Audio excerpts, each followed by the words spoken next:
we're playing this game and all of a sudden there's this bam, bam, ah! It's amazing. A crash of epic proportions right below where we're sitting.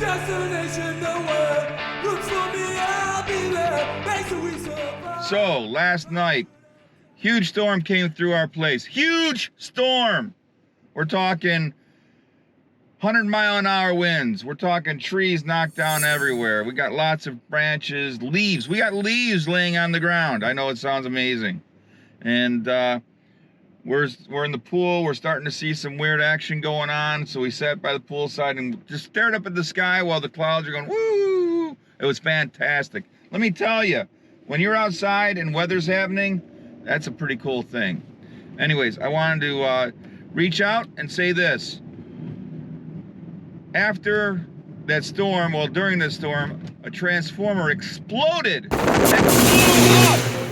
It exploded. And guess what? My son was videotaping outside the storm and actually caught the explosion of the transformer. Then we went through and lost all power, of course, because the transformer blew up. Not just us, not just where we live, but the whole section of the community went dark. It was great. And so there's like 40,000 people without power right now next morning. So we pulled out the flashlights and we got some candles going. And we started playing a role-playing game that my son's working on. It's called Bullets Flying Everywhere. Bullets flying everywhere! Yeah, that's right. It's a cool game. It's like being in a 1980s action movie, but it's role-playing. So you have weird, cool names like, you know, Blade or, you know, Shade or, you know, Boomer.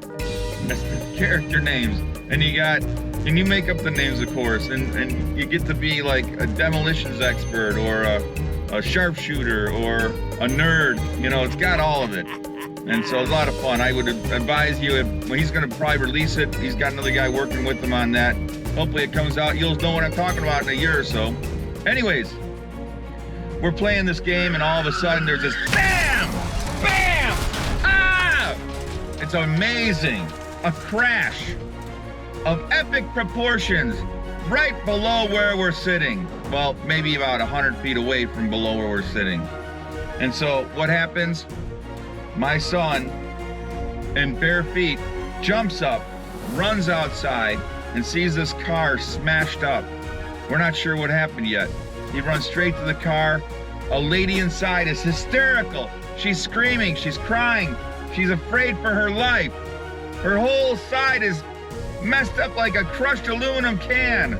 The door won't open. My son reaches her, grabs the door, rips the door open. Wow, this light's out too, man. This is far. It's like a mile and a half away. It's amazing. That really took out a lot.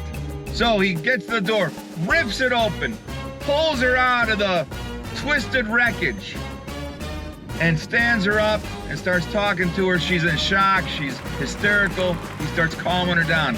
He asks, "What's your name?" And he doesn't remember what her name was, but she did say it. And then, you know, something like Valerie. And guess what? She was probably 20, 25 years old. And what she had actually done, which we got to look at a few minutes later, because I was about a half a minute behind him because I'm slow and he's fast, is she had been going northbound on a road that's right next to us that goes around. Lord have mercy. She walked away.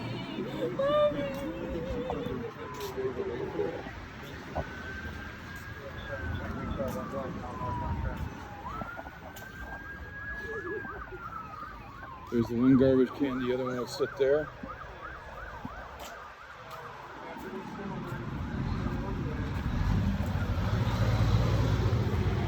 Literally went through this area, LaGrange, right through the embankment, and came over through here. Came right through here. Knocked this huge tree down. See where the marks are, where the bumper hit it? Tore it right out of the ground, right there. Tore it right out of the ground. There's a lot of battery acid smell right now.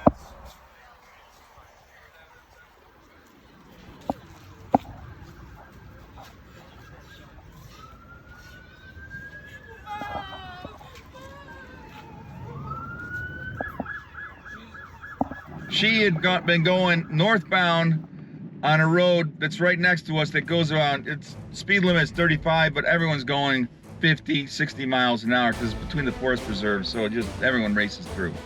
And guess what? You wouldn't believe this. She careened off the road. I think she might have been trying to avoid some tree debris or something like that on the road. She careens off the road. She goes straight in to a tree about this big. A huge tree. It's not like a weed, it's a tree. She knocks that tree completely down. She knocks down a wall barrier. They have a retaining wall because where she careened off the road is 4 feet higher than where we're at because we're 4 feet lower. And so she careens through that wall, hits a huge dumpster, a huge gondola. This thing is like 6 feet wide by 5 feet deep, maybe 6 feet deep, maybe 8 feet wide. It's huge. You can put a lot of dead bodies in it, let me tell you. She hits this thing, the dumpster goes sailing across the parking lot. About 30 feet away, it hits a car and smashes this car. And she, when she hits it, spins 180 and lands. Both tires in the front are exploded. The front end is collapsed. It's crushed in. It's got a breakaway, and it's got 2 points where it broke away. It was amazing. The smell of the acid from the battery was everywhere, so obviously the battery exploded in it. And it didn't start on fire, which is good, because there was gas smell as well. So, anyways, my son got there in the twisted wreckage, pulled the door open, pulled her out, stood her up and started talking with her because he did some medic stuff in the army. I'm not sure what it was, but some kind of first aid stuff, and you know, in case you get a bullet, you don't need a second bullet. I don't know how that works exactly, but anyways, he stepped right into it, did great, barefooted through the glass on the ground. It reminded me of Bruce Willis and Die Hard. Remember Bruce Willis and Die Hard with all the glass on the ground everywhere. Anyways, it was pretty cool. So next thing, she needs to sit down, and there's no place to sit in the parking lot. So my son sprints to the inner court where there's plenty of chairs, and in doing so, he rips apart his bare foot and twists his ankle and fractures his foot. It's like a major sprain. It's got a huge lump on it.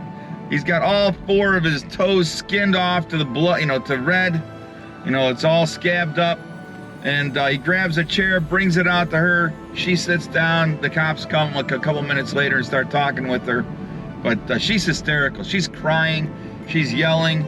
She's trying to use her phone and her mom won't pick up. And she's mad at her mom because she won't pick up the phone. Her mom won't pick up the phone. You know what? When things happen like that, you want to talk to somebody. You want to talk to someone you care about. And guess what? Her mom wasn't picking up. Her mom was probably doing something important. I don't know what that would be. I don't know her mom. But guess what? When emergencies happen, you want your loved ones to know. And so she finally got a hold of her mom and was yelling at her. Tell she's a young person, because older people don't yell at their mother anymore. They realize moms can't do much, but they love them.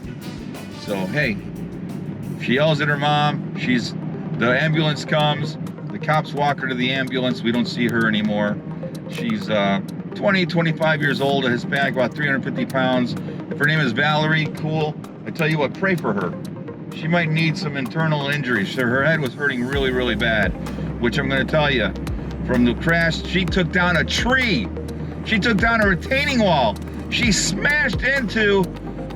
She had to have been going 50 or 60. She had to have been going that fast because it was a smaller car. It was like a Cavalier or something, or a Toyota. The GM or the Toyota, whoever you are, I'm glad you have these safety features. Otherwise, she would not have made it. She would have been a bug on the windshield.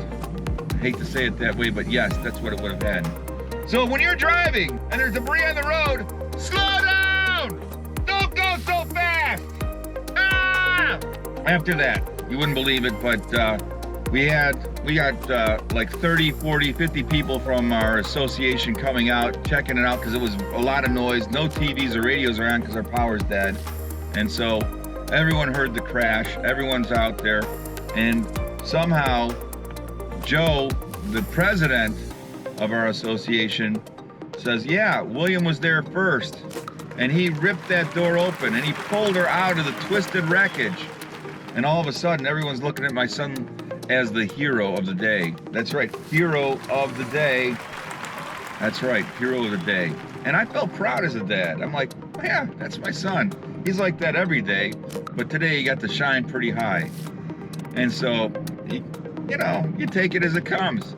Maybe they'll write him up. Maybe they'll give him a key to the city. Maybe they'll buy him a brand new Mercedes. Pickup truck, that's better.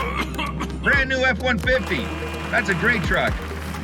Yeah, baby. Anyways, so I'm proud of him. Then this morning, I wake up and I go, well, you were yesterday's hero.